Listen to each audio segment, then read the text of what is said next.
جی وعلیکم السلام ورحمۃ اللہ وبرکاتہ۔ بھائی خواب آپ کا ماشاء اللہ بہت ہی اچھا آپ کو خواب آیا ہے۔ میں پہلے خواب سے شروع کرتی ہوں، آپ کی بات کے آخری حصے سے۔ تو انسان کا جو دماغ ہے نا، اس کی سوچ ہے، وہ جتنی پاکیزہ ہوتی ہے نا، اور جس طرف رخ ہوتا ہے انسان کا، تو اکثر وہ چیزیں ہمیں نا خواب میں نظر آتی ہیں۔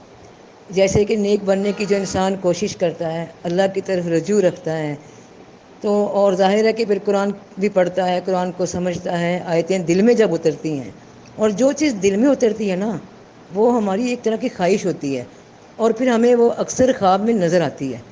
جیسے کہ اپنا حوض کوثر ہوا۔ اب کیونکہ جو ہمارا مشاہدہ ہے نا، وہ دنیا کے ساتھ چلتا ہے، یعنی کہ ہم دنیا میں جو چیزیں دیکھ سکتے ہیں، جس حد تک سمجھ سکتے ہیں، تو وہی چیزیں کنورٹ ہو کر ہمیں اسی شکل میں نظر آتی ہیں۔ لیکن جو جنت اور حوض کوثر، یہ سب چیزیں جو حقیقت میں ہوں گی، ظاہر ہے وہاں تک تو بھی ہمارے حواس کام نہیں کرتے، لیکن اس کی تمثیل ہمیں نظر آ جاتی ہے۔ تو یہ ایک بڑا پاکیزہ خواب ہے، آپ کی نیک سوچ ہے، اور بہت مبارک خواب ہے۔ اللہ تعالیٰ میرے بھائی کو، آپ کو بہت بہت ترقی دے اس معاملے میں، ٹھیک ہے۔ اور دوسرا، تہجد کے وقت اٹھ کے اللہ سے بات کرنی۔ بات پتہ کیا ہے کہ ایک تو ہوتا ہے نا کہ ہم سمجھتے ہیں ایک بات ڈیوٹی ہے، فرض ہے، اللہ نے ہمیں نمازیں فرض کی ہیں، اور پھر تہجد بھی ہم ہو گیا، اشراق ہو گیا، یہ نفل نمازیں ہیں، چاشت جو ہم اضافی طور پہ پڑھ لیتے ہیں شوق سے۔ اصل میں اس چیز کا پابند بنانے کا مقصد یہی ہے۔ پہلے تو ایک طریقہ ہے نا عام لوگوں کے لیے، کہ ان کو نا تھوڑا ڈرایا بھی گیا ہے، خوشخبری بھی دی گئی ہے کہ بھئی اگر آپ اچھا کام کرو گے، اللہ کی یاد کرو گے، تو اللہ کے راستے میں آؤ گے، اور اللہ اس سے راضی ہوگا، آسانیاں ہوں گی دنیا میں، دین میں، ہمیں نہ مطلب نہ نعمتیں نظر آتی ہیں، شکر ہے۔ اور پھر ایک ڈر بھی دیا گیا کہ بھئی اگر نہیں ہٹو گے تو یہ معاملہ ہوگا کہ دوزخ بھی ہے، سزائیں بھی ہیں، دنیا میں بھی بے چینی ہوگی، دل کو سکون نہیں ہوگا۔ تو یہ ایک لیول ہو گیا بالکل شروع کا، کہ ایک بندے کو سمجھایا جا رہا ہے۔ پھر اس سے آگے ایک منزل ہے، اگلی منزل یہ کہ اور انسان گہرائی میں جاتا ہے، دل سے پھر محبت کے ساتھ، ایک ہوتا ہے قرب، محبت کے ساتھ اس چیز کو ادا کرنا شروع کر دیتا ہے۔ لینا تو ہم نے دیکھے جی اللہ کا نام ہے، ذکر کرنا ہے، ٹھیک ہے نا، عبادت بھی کرنی ہے، کیونکہ نمازیں تو ظاہرہ ہمارے انبیاء نے پڑھی ہیں، رسولوں نے پڑھی ہیں، رسول پاک صلی اللہ علیہ وسلم نے ادا کی ہے، تو اللہ ہمیں توفیق دے کہ ہم نہ اس طرح ادا کریں۔ اور دیر ہی کتنی لگتی ہے، جیسے ایک ڈیوٹی بھی ہم نے پوری کر لی، اور اللہ سے تو باتیں ہم نے کوئی نماز میں اللہ کو چھوڑ تھوڑا آتے ہیں، یہ سلام پھیرا تو جی بس نماز بند، آگے دنیا داری شروع۔ دنیا اور دین، ہمارا سارا عمل، یہ سب نا نماز صلات، جو اب قرآن میں جسے صلات کہتے ہیں نا، نماز، وہ صرف نماز نہیں ہے، اسے قائم کرنا ہے، وہ ایک نظام ہے کہ اللہ تعالیٰ کے نظام میں ہم نے رہ کر اس کے قانون کو ماننا ہے، تو وہ نماز پھر قائم ہو جاتی ہے۔ آپ نماز سے باہر بھی اللہ سے باتیں کرتے ہیں، اللہ کو سامنے پاتے ہیں، اللہ ہمیں دیکھ رہا ہے، اللہ سن رہا ہے، تو ہمارے کاموں میں بہتری آتی ہے، ٹھیک ہے نا۔ تو یہ ایسی کوئی بات نہیں کہ چلیں وہاں تو نماز میں بھی اشارہ ہوا کہ جی آپ نے کہا نماز ہو جائے، کوئی ایسی بات نہیں، انشاءاللہ آپ قائم رہیں اس رستے پہ۔ اور جو سب سے اچھا نمونہ جو ہے نا ہمارے سامنے، وہ سیرت مبارکہ رسول پاک صلی اللہ علیہ وسلم کا ہے، کہ ہم ویسا تو ان کے مطلب نقش قدم کو دیکھتے ہوئے وہ کام کرتے رہیں۔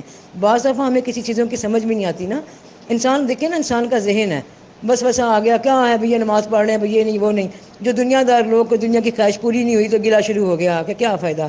جب فائدہ نقصان دیکھو گے تو پھر اس شے سے ہمیں محبت نہیں۔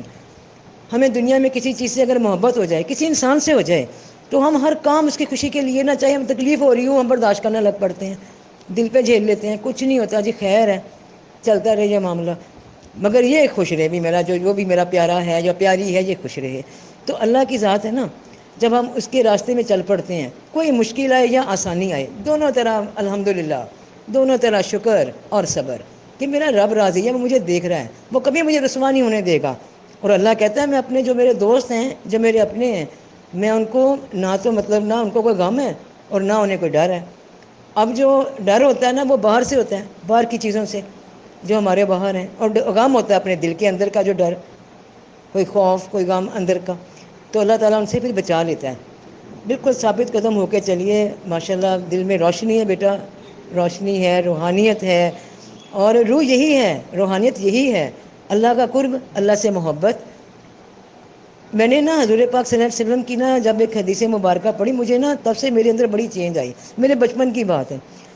تو نا آپ کی یہ حدیث بڑی پیاری مجھے لگی کہ اگر تمہیں ایک جوتے کا تسمہ بھی چاہیے تو اپنے اللہ سے مانگو.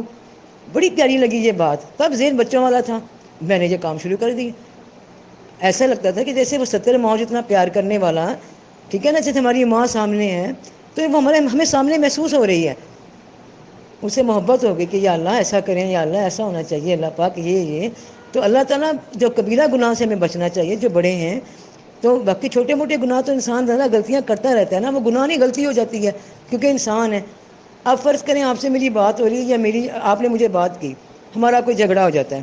ہوتا ہے نا کہ انسان باہر خدا نہ خواستہ کسی گالی گلوچ ہو جائے تو انسان غصے میں وقتی طور پہ اپنا دفاع کرنے کے لیے کہ میں کوئی اس سے کام ہوں, غصے میں کچھ کہہ بھی دے گا, کوئی گالی بھی دے گا, لیکن دل سے تو نہیں چاہتا تھا کہ ایسا کروں, تو انسان کو کسی موقع پہ جواب بھی دینا پڑ جاتا ہے. تو یہ ایسی غلطیوں کو اللہ پھر معاف کر دیتا ہے کیونکہ یہ نیت کے ساتھ نہیں ہوتی. ہمارا جھگڑا فساد کرنے کا نہیں ہوتا, ٹھیک ہے نا. تو اللہ آپ کو سیدھے راستے پہ چلائے, اور ماشاء اللہ آپ چل رہے ہو بیٹا, قائم رہو اس پہ, بس اس نظام کو قائم رکھو. صلاۃ نماز بھی ہے, صلاۃ وہ نظام بھی ہے جو نماز سے بعد بھی ہمیں قائم رکھنا ہے. اسی طرح اللہ سے ڈرنا ہے, اسی طرح اللہ کو سجدہ کرنا ہے, کسی اور کے آگے نہیں کرنا. اللہ خوش رکھے, جیتے رہو, اللہ کامیابیاں دے, اللہ تعالیٰ سلامت رکھے میرے بھائی کو. اللہ بڑے رنگ لگائے گا بیٹا, اللہ بڑے رنگ لگائے گا, جیتے رہو. فی امان اللہ.